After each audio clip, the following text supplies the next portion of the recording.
सभी दोस्तों को नमस्कार। कैसे हो? आशा कर रहा हूँ मस्त होंगे, स्वस्थ होंगे। आपकी तैयारी भी अच्छी चल रही होगी। दोस्तों, जो हर संडे को मैंने टेस्ट लगा रखा है, अब आगे से हर गुरुवार को भी टेस्ट लगेगा। मैं चाह रहा हूँ कि 4 सप्ताह बचे हैं, कम से कम 8 टेस्ट और हो, ताकि आपकी मैथ्स की तैयारी और भी ज़्यादा बढ़िया हो सके। तो इसके लिए आपको टेलीग्राम पर गुरुवार को 10 बजे मैं लिंक डालूंगा और आपको उसमें ज़्यादा से ज़्यादा टेस्ट देना है। बहुत से भाई है जो टेस्ट को स्किप कर रहे हैं। भाई, आज टेस्ट को स्किप कर रहे हो, परीक्षा में क्या करोगे? क्या परीक्षा देने नहीं जाओगे क्या? इसलिए मैं आपसे यही उम्मीद करता हूँ कि आप ज़्यादा से ज़्यादा टेस्ट दो, ताकि आपको जो सिली मिस्टेक हो रही है, कहाँ प्लस माइनस की गलतियां हो रही है, उनका पता चल सके।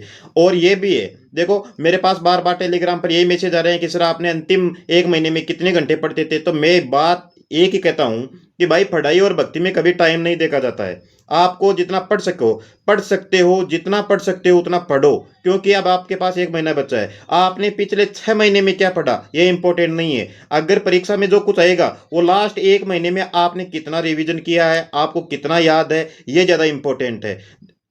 इसके बाद में मैं बताता हूँ। आप बोल रहे हो कि बेसिक क्वेश्चन, तो भाई 10वीं की एनसीईआरटी की किताब है, उससे भी आपके प्रश्न हल नहीं हो रहे हैं। अभी ऊंचाई और दूरी के कम से कम 28 और 15 क्वेश्चन है, लगभग 45 क्वेश्चन है। वो तो आप निकालो, वहां से आपको 2 क्वेश्चन मिल जाएंगे। अब बोल रहे हैं कि अलजेब्रा नहीं आता, अलजेब्रा नहीं आता। भाई, अलजेब्रा में क्वेश्चन 5 7 आएंगे, और वो भी बिल्कुल एक क्वेश्चन हार्ड आ सकता है, लेकिन ऐसी बात नहीं है कि सभी क्वेश्चन हार्ड आएंगे। वो ज्यादा से ज्यादा ये पूछेगा कि अद्वितीय हल क्या होगा, अनेक हल क्या होता है। ये इन क्वेश्चनों से आप डर रहे हो, भाग रहे हो। त्रिकोणमिति में ये है कि त्रिकोणमिति भी आप पढ़ते हो नहीं, और बार बार ये स्ट्रेटेजी रणनीति ये आपको चाहिए। आप मेरे पास प्रश्नों से ज्यादा रणनीति के प्रश्न पूछे जाते हैं कि सर हम कितना घंटे पढ़े, क्या पढ़े, कहाँ से पढ़े, 1 महीने में क्या करें, बताओ। अब बताओ, ये बोल रहे हैं कि सर मैं मैथ्स में जीरो हूं, तो 1 महीने में आप सिलेक्शन ले सकते हो क्या? ये भी मेरे तो थोड़ा चिंता का विषय है। लेकिन आपको पॉजिटिव रहना है, आपको अपनी मेहनत पर विश्वास रखना है। कम से कम 10 घंटे लगाओ, अभी कम से कम 10 घंटे लगाओ। अब आपको जितना समय दे रहा है उसको यूटिलाइज करो।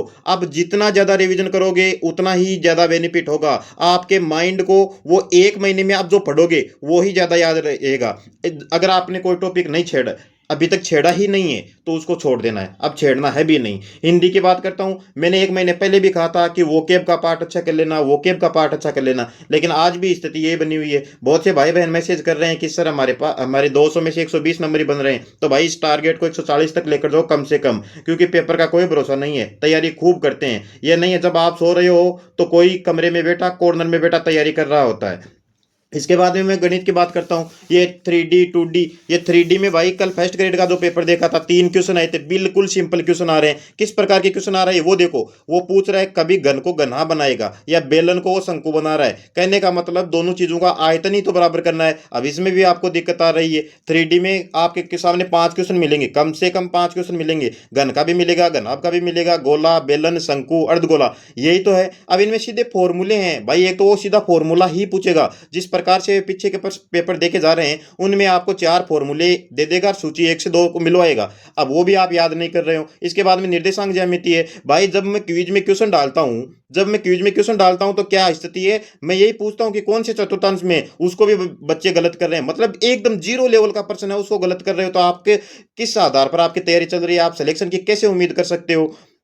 निर्देशांक ज्यामिति में यह था कि मध्य बिंदु की दूरी आ सकती है, 2 बिंदुओं के बीच की दूरी देकर आपको 2 बिंदुओं के बीच की दूरी दे देगा, और वो अक्स का ये मान निकलवाएगा। इसी प्रकार वो द्विघात समीकरण में भी क्या करता है, यही करता है। मतलब पी का मान निकलवा सकता है, के का मान निकलवा सकता है, या वो द्विघात समीकरण भी बनवा सकता है। अब आपको तो पढ़ना तो है नहीं, सारे दिन भर इधर उधर घूमते रहते हो। भाई, घूमने से सिलेक्शन होता तो पूरी जनता नौकरी करती, समझ रहे हो? सिलेक्शन तो 100 में से 1 2% का ही होता है। अब आप उनमें हो या नहीं हो, यह आपकी तैयारी पर डिपेंड करता है। कहने का मतलब यही है कि अगर आप सीरियस नहीं हो, अगर इस 1 महीने में आप सीरियस नहीं हो, तो पिछले से 6 महीने में आप चाहे 10 घंटे पढ़े हो, 12 घंटे पढ़े हो, कोई मतलब नहीं है। अब आपका रिवीजन होना बहुत जरूरी है। हिंदी में मुझे बार बार यही पूछ रहे हैं, भाई ये किताब रही राघव प्रकाश की, मैंने यही पढ़ी थी। अब भी मैं तो यही सजेशन दे रहा हूं कि राघव प्रकाश की भी जो भी वोकेब वाला पार्ट है, जितना ज्यादा कर सकते हो उतना ज्यादा करो, प्रैक्टिस करो। अब प्रैक्टिस के लिए राघव प्रकाश में प्रैक्टिस के क्वेश्चन नहीं है, लेकिन पीवाई की दिशा वाली पुस्तक से तो लगा ही सकते हो। कहने का मतलब पिछले पेपरों को आप जब देखोगे, पिछले जब क्वेश्चन आप देखोगे, तो उससे आपको अंदाजा तो लग ही जाएगा कि पेपर किस प्रकार का ट्रेंड चल रहा है ना?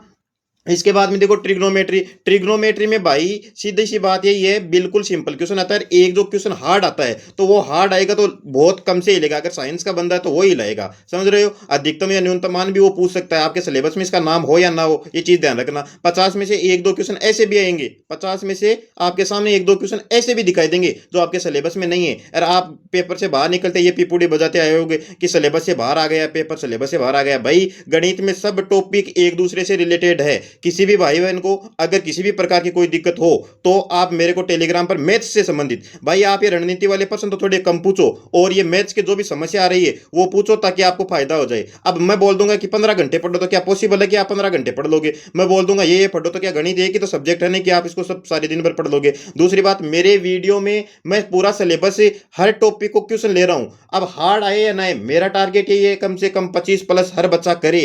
अब अगर आप मैथ्स में फिर भी स्थिति खराब है तो आप 3-3 घंटे मैराथन के बजाय मेरी 25-30 मिनट की क्लास रहती है, उसमें मैं उससे जितना 3 घंटे में आपको मैटर बताते हैं मैं वो सब लपेट देता हूं, समझ रहे हो।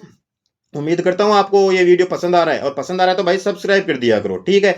और देखो मैथ्स का एक ही है, इंग्लिश। अब कई बच्चों के तो यही प्रश्न आ रहे हैं कि इंग्लिश की वोकेब कहां से पढ़े। भाई एक अगर 6 महीने में आपने वोकेब नहीं पढ़ी तो आप वोकेब को क्यों छेड़ना है? वोकेब वाला पार्ट ये तो है ना कि आपके 10 दिन में 15 दिन में कवर कर दोगे, और वोकेब तो वो आपको कहीं से भी उठा सकता है। ये चीज का ध्यान रखना, पर्सन कहीं से भी उठा सकता है वोकेब का। अगर एजुकेशन आएगा तो सब कर देंगे। हिंदी में जो ग्रामर वाला पार्ट है लगभग का सही है।